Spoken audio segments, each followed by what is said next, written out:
Assalamualaikum warahmatullahi wabarakatuh. Ali bin Abi Thalib radhiyallahu anhu, Khalifah Ar-Rasyid keempat setelah Utsman bin Affan, merupakan sepupu Nabi Muhammad Shallallahu Alaihi Wasallam. Setelah menikah dengan Fatimah Az-Zahra, putri Nabi, ia menjadi sepupu sekaligus menantu Rasulullah. Ali bin Abi Thalib juga menjadi orang pertama dari kalangan anak-anak yang memeluk Islam. Beliau terkenal karena kecerdasannya yang luar biasa. Rasulullah pernah mengatakan, "Aku adalah kota ilmu, dan Ali adalah pintu gerbangnya." Ali bin Abi Thalib dilahirkan di Mekah, Hijaz, Jazirah Arab, pada tanggal 13 Rajab.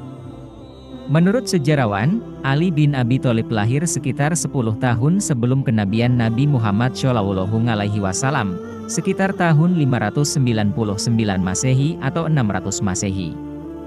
Nama asli Ali bin Abi Thalib adalah Haidar bin Abu Thalib.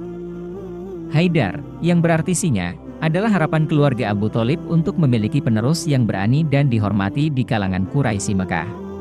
Ali adalah putra dari Abu Thalib bin Abdul Muthalib bin Hashim bin Abdul Manaf, bin Qusay bin Kilab bin Luay bin Khalid, bin Far bin Malik bin Al-Nadr, bin Kinanah bin Huzaimah bin Mudrikah bin Ilyas, bin Mudar bin Nazar bin Ma'ad bin Adnan.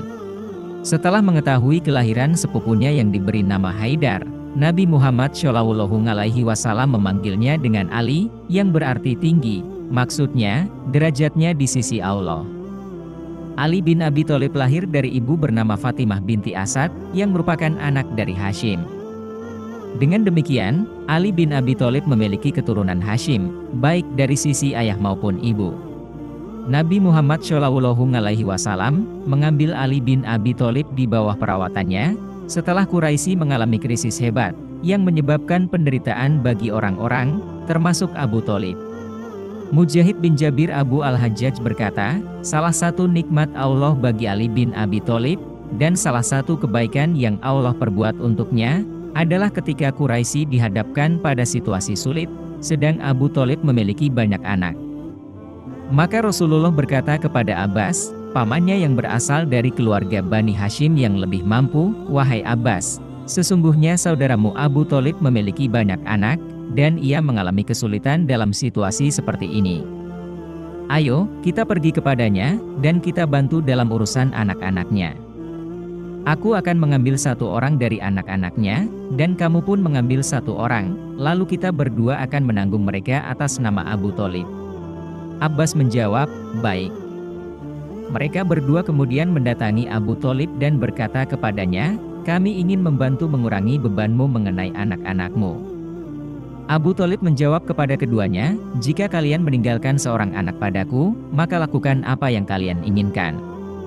Ibnu Hisham berkata, dan ada yang mengatakan, seorang anak atau dua anak.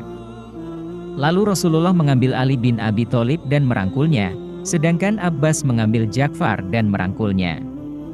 Ali bin Abi Thalib terus berada di samping Rasulullah sampai Allah yang Maha Mulia dan Maha Tinggi mengutusnya sebagai seorang nabi. Ali bin Abi Thalib mengikutinya dan beriman kepadanya, serta membenarkannya. Sedangkan Ja'far tetap bersama Abbas sampai ia masuk Islam dan menjadi mandiri. Ali bin Abi Thalib memiliki nama panggilan Abu Hasan dan juga Abu Turab. Abu Hasan karena anak pertama beliau dengan Fatimah Az-Zahra bernama Hasan, sedang Abu Turab yang berarti yang memiliki tanah adalah julukan yang diberikan oleh Rasulullah SAW kepada Ali bin Abi Thalib, ketika beliau menemukannya tertidur di masjid, dengan tubuhnya penuh debu setelah jubahnya terjatuh. Rasulullah mengusap debu dari tubuh Ali bin Abi Thalib sambil berkata, "Bangunlah Abu Turab, bangunlah Abu Turab." Ibnu Ishaq mencatat, suatu kali Ali bin Abi Thalib masuk rumah saat Rasulullah SAW sedang melaksanakan sholat bersama Sayyidah Khadijah. Ali bin Abi Thalib kemudian bertanya tentang sifat ibadah tersebut, lalu Nabi menjelaskan bahwa itu adalah salah satu rukun agama yang Allah telah pilih sebagai agamanya, dan mengutus nabinya untuk menyampaikannya. Nabi juga mengajak Ali bin Abi Thalib untuk beriman kepada risalahnya dengan mengesahkan Allah, dan menjauhkan diri dari penyembahan berhala. Ali bin Abi Thalib pada awalnya ragu dalam menerima ajakan tersebut, dan ingin meminta nasihat ayahnya. Namun Rasulullah tidak ingin kabar dakwah tersebar sebelum beliau memperoleh izin dari Allah untuk mengumumkannya secara pribadi. Maka, Rasulullah memberi Ali bin Abi Thalib dua pilihan, yakni memeluk Islam, atau menyimpan rahasia ini tanpa memberitahukan kepada siapapun. Pada malam itu, Ali bin Abi Thalib memikirkan tentang dakwah tersebut hingga akhirnya keimanan memenuhi hatinya. Keesokan harinya, Ali bin Abi Thalib mendatangi Rasulullah meminta agar beliau mengulangi apa yang ia baca sebelumnya. Nabi mengulangi syahadat dan pernyataan penolakan terhadap Lata dan Uzza. Maka, Ali bin Abi Thalib memeluk Islam, mengucapkan syahadat, dan merahasiakan keimanannya, karena ia khawatir terhadap reaksi ayahnya. Ali bin Abi Thalib dianggap sebagai salah satu dari 10 orang yang pertama kali memeluk Islam dan Rasulullah telah memberi kabar gembira kepada mereka tentang surga. Ketika Nabi Muhammad hijrah, beliau memerintahkan Ali bin Abi Thalib untuk tetap tinggal di Mekah untuk mengembalikan amanat yang dipercayakan orang-orang kepada Nabi Muhammad. Maka Ali bin Abi Thalib tinggal di Makkah selama 3 hari setelah Rasulullah hijrah, mengembalikan amanat kepada orang-orang. Kemudian Ali bin Abi Thalib berangkat hijrah mengikuti jejak Rasulullah dan bertemu dengannya di Bani Amr bin Auf. Dia tinggal di rumah yang pernah ditempati Rasulullah, yaitu rumah Khawlah bin Al-Hudaim.